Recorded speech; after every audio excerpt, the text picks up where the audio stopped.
Hello, autism moms. So let's have a chat. Let's have a quick chat. Um, most of you, I've come wearing my full T-shirt. Autism, accept, understand, love. So we have to accept. We have to understand, and we got to love. So most of us did not understand autism before we actually had our kids. And even when we had our kids, I'll tell you myself that when my son was delayed and I was working, putting in all the hours that I can, and the nursery where my son used to go, I picked it up at a very early age because my son started going to the same nursery at 9 months, close to 10 months. So they picked up a few trends which myself I could not understand. The health visitor that used to come to my house, she was a white lady, if I remember vividly, and I would point out a few things that the nursery is telling me, and she kept telling me, no, we do not worry until the child is 6 months. But because he's a lone child at home, you have to be his playmate. But even all that, my son kept displaying and displaying. As he grew, he kept displaying signs and signs and signs. Mainly the main signs my son started with was turning his eyes to one corner. That was like at the age of 6 months. And then it got to a point where my son was, instead of talking, instead of paying attention to me, he was always in his own world, playing by himself. And he loved repetitive behavior, whereas he still loves drums, but he loved drumming. He would get out all the spoons and be drumming. Then as he grew older, instead of speech, he was always humming and screeching and singing. Should I say singing or humming? But he was always making noises back and forth. And then I realized that I didn't realize actually at that point that my son already had his favorite foods. When he was on baby food, he ate only one type of food, or he ate only one type of flavor. When he grew up, he could not eat solid food. He kept on baby food for a long time. And then when he started eating the solid food, the only thing that he loved, and he still loves till today, is toasted bread. And he's always loved beige and only just beige food, nothing else. But in that time, I didn't realize that even things that he was eating, things that he was putting in his system were the biggest issues. My son would not sit still. It was like he's in a total different world.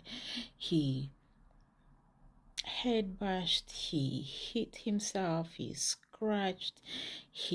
I saw one of the grandparents on TikTok. This man was crying, and he thought, how does my daughter cope with this child? Because he could not believe the child had a meltdown, and this meltdown was so bad that the man also had a meltdown because he started crying. He didn't understand on how he can calm his child down, his grandson down. As the child started scratching, biting, and kicking.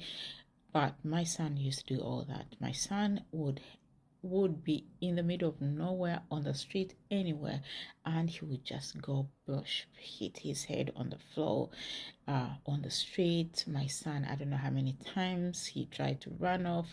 I don't know how many times my son tried to escape. I don't know how many times my son I cannot count the number of meltdowns that my son was always just restless, come to sleeping. He will sleep like for 2 hours, the most he'll sleep for 3 hours. He'll wake up. I would make sure I hide everything called gadgets.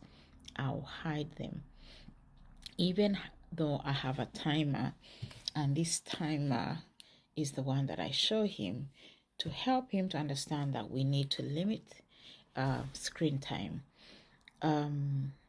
But even then, he started now getting fixated on things like if he's holding a tablet, or if he's holding an iPad, or if he has a phone in his hand, for you to take it off him.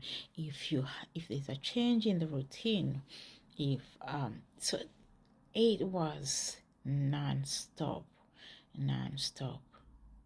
But let me tell you the magic. And until I started listening to a lot of parents, a lot of professionals on TikTok, and trust me, I have seen pediatricians, I have seen occupational therapists, I have seen a dietitian. None of them tell you what to do, what to limit in order to reduce the symptoms. None of the professionals tell you, but what are you feeding your child? Do you think you need to look into what you're feeding your child? None of them tell you. It is until I started going on TikTok and seeing parents who have made tremendous difference in their kids' lives that I thought, okay, you know what, there's no harm in doing what these parents are doing. So I knew that my son would never hold an apple and eat it. I knew that my son would never take a fruit and eat it. I started blending them. I get vegetables, greens, I blend them. But in that, I mix them. I make sure that I mix it in something that he will be able to eat. And this is the first time that we've had 2 weeks at home and my son has not had a meltdown. And this is the first time that my son is engaging. This is the first time that my son is happier. This is the first time that my son, I can tell, and it's only been 2 months of me giving him these vegetables, fruits, blending them, mixing them in whatever he has to eat. I have not taken him away completely from his safe food because he still needs something to eat, but gradually we'll get there. So I'm going to start even cooking meat stock, and I might put in just a little salt and put it in his Weetabix because he still eats Weetabix. That's what he loves. But at some point, we'll have to take everything that is the biggest issues. But I have to introduce these things slowly. We know that children with sensory issues, they need to take their time. Thank you so much, and God bless you. Bye.